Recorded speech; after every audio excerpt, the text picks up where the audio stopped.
Does your dog get sick while traveling in the car?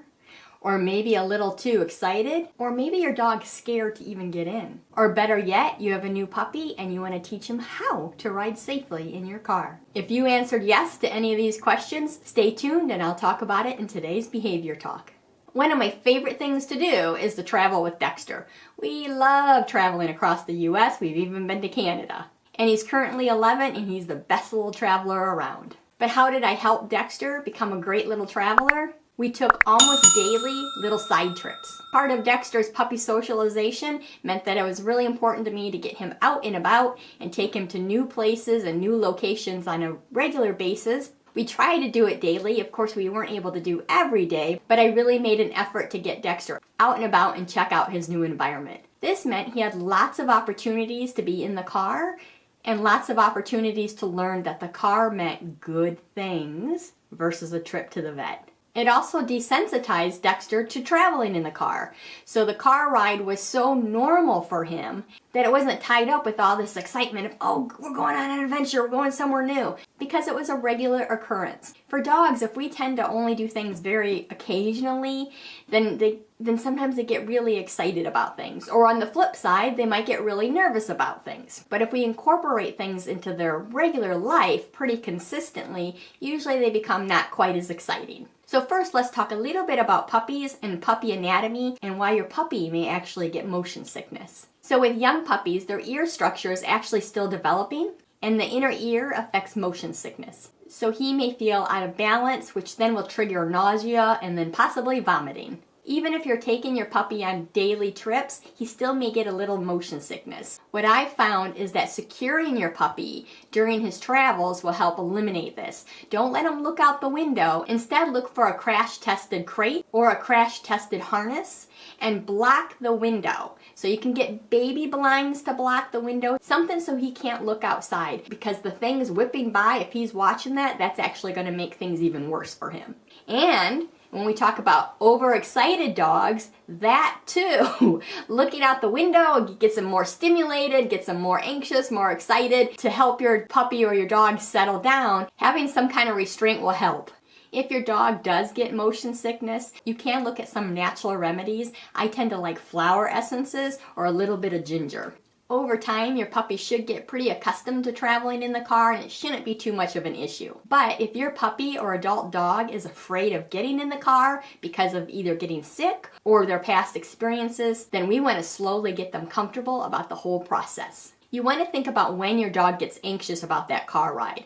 Is it when he gets his leash attached? Is it when you start to walk towards the car? When you open the garage door? What are the triggers? What triggers your dog to go, uh-oh, we're going to get in the car, I don't want to go? Because that's where you need to start. If it's opening the garage door and your dog's like, I'm out of here, what you want to do is slowly desensitize your dog to opening the garage door. So you open it and then you give him a treat. And then you close it. And then you open it, and then you give him a treat, and then you close it. So your dog is starting to learn, okay, every time that garage door opens doesn't mean I have to get in. It actually means I'm going to get a treat. Or something that your dog really loves. So if he's like a ball dog, you can open the door and throw the ball down the hall. Open the door, throw the ball down the hall. Again, you're starting to condition your dog that instead of it meaning he has to get in the car and be stressed, works for overexcited dogs too, that means something else is going to happen. Now this training, the desensitizing and counter conditioning, desensitizing is slowly getting them accustomed to a stimulus or a trigger, such as the garage door opening, and counter conditioning is adding a bonus to that, such as the food or the tossing of the ball. Takes time, practice, and repetition. That time is going to actually depend on you and your dog, meaning how often you do it and how upset your dog is about the situation.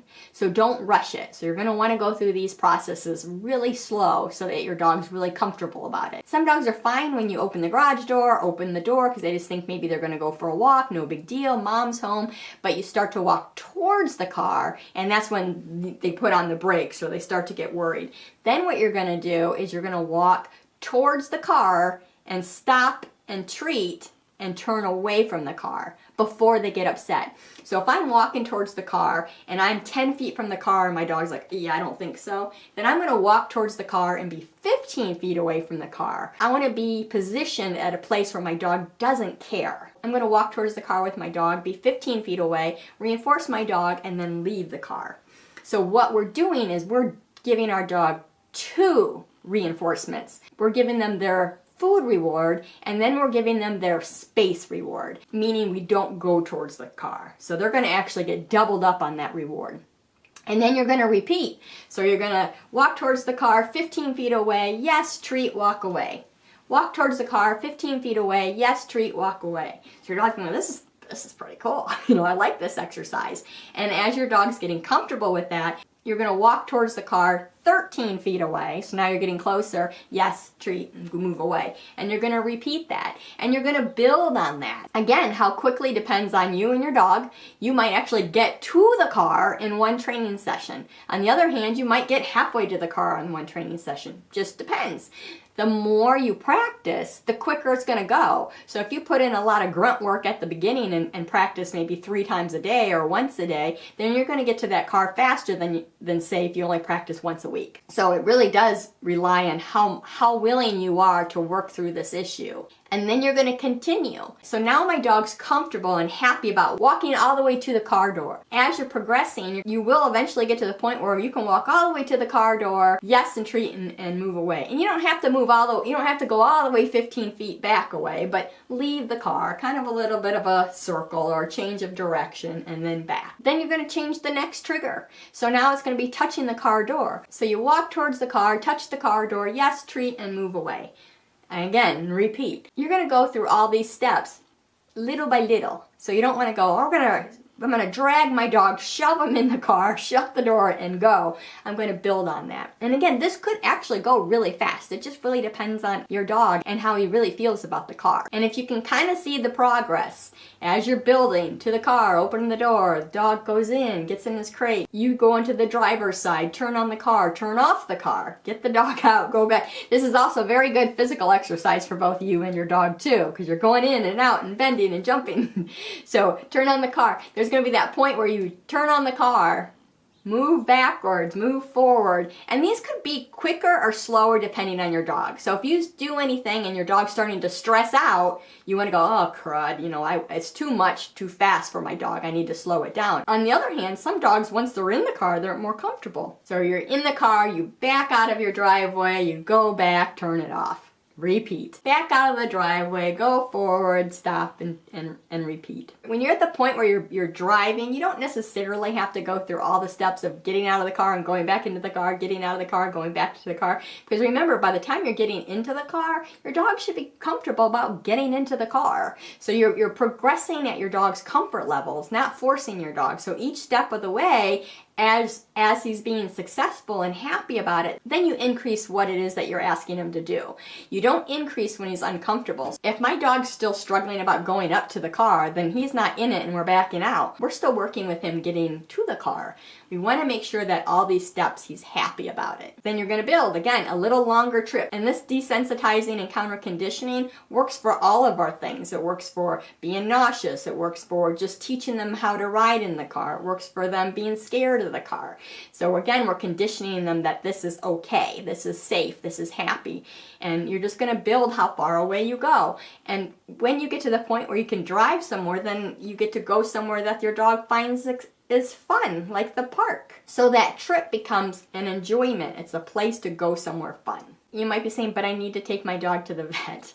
And that happens. If that's the case, you might want to look at some natural remedies to help with anxiety or sickness if that's the problem. I have a blog post about this topic. I'll put the link below. And it does talk about some natural remedies that you might consider. You want to figure out what's going on with your dog, why they're afraid, and talk it over with your vet. So I can't give you a one swipe wonder this is going to be the best one. After that vet trip and you're taking your dog somewhere they don't want to go, you're going to probably be back in your training. So if you're to the point where you were able to get to the car and he's happy about it, and now you went to the vet, you're gonna probably not quite be able to get to the car the next time, because again, now we have a bad association with that car again. So you have to go back to that happy place and figure out where that comfort level is once again. If your dog is afraid of the car and has other anxieties and might be a little noise sensitive, you might consider hitting YouTube and checking out some car noises. You might need to desensitize them to the sound of the car starting up.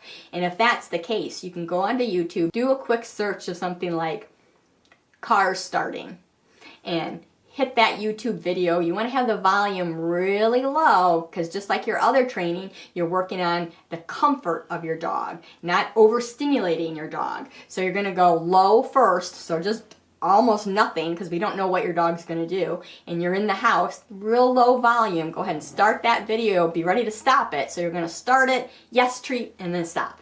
So it's start, yes, treat, and stop. Start, yes, treat, and stop. Or start and just treat. You know, you can do that too. I don't always yes when I'm counter conditioning noises. I might just on treat, on treat, on treat, so that I can be even quicker with that Pavlov feeling. Noise, food, noise, food, noise, ball toss, noise, ball toss, whatever that reward is for your dog. That reward has to be valuable. So we always have to remember that our dog chooses what's valuable and not valuable, just like we do. Some people might go to their day job for $10 an hour. Other people are like, are you kidding me? No stinking way am I going to go to work for $10. I need $25 an hour. Everybody has a different value system, and your dog's the same. So you have to figure out what your dog's value system is and reward them with that. It has to be valuable enough for your dog. And when in doubt, it's never a bad idea to seek a professional positive trainer, because they might be able to fine-tune what you're doing and maybe troubleshoot a little bit more for you. For those who are looking for basic puppy and dog training, I do have my book, Proactive Puppy Care, which actually covers traveling with your dog in a car. Hopefully you found this video helpful. If you did, please hit the thumbs up. Don't forget to subscribe to the channel. Hit the bell icon and you'll be notified every time I upload a new video. And as always, remember to pause and enjoy life, and we'll see you in the next video. Let me tell you a story about the baddest dog that ever was. Sneaking food from the fridge, tearing up the garbage. He's a goofy old Dexter the dog. He's a bad Dexter the dog, the baddest pup that there ever was.